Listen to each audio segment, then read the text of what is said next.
Kei te tōtara wāhi urua, te kaunihera o Tāmaki Makaurau, i te whakatau kia whakawhānui hiake te wāhi e pōi atu ai te marea ki te mātakitaki i ngā tākaro o te ipu whutupōro o te ao.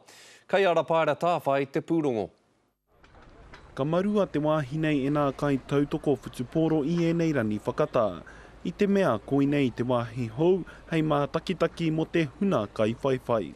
The success of the tournament thus far has given rise to one or two extra challenges, and that is the need for us to anticipate continuing and very strong support for the tournament and how we manage that challenge.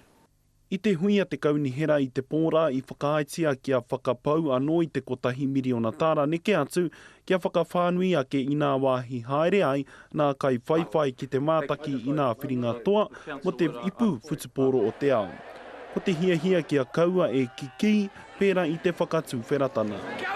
I would hate to feel the way that I did after the opening night.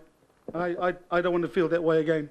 Never ever. Enari e hara i te mea i rata ki nā kai kaunihera katoa, he neke atu i te kotahirau miliona tāra kei te whakapaua e nā kai utu reiti o nā wāhi nei. Ko tā rātau heaha te take me whakapaupu te anō ai mō tēnei take. One of the things that this council is going to have to learn is to say when is enough enough. He tata tonu te pōtia nā kai kaunihera, he iwa ki te iwa. Enari nā te pōtia te koro matua Alain Brown ka whakaaetia koinei te wāhi hou mo nā kai whaiwhai. Ka mātaki hia nā wāhi nei e te ture e kōrero ā waia hau ki te kaitaka waina Māori, ko tāna he tautoko ka harātau i tēnei kaupapa.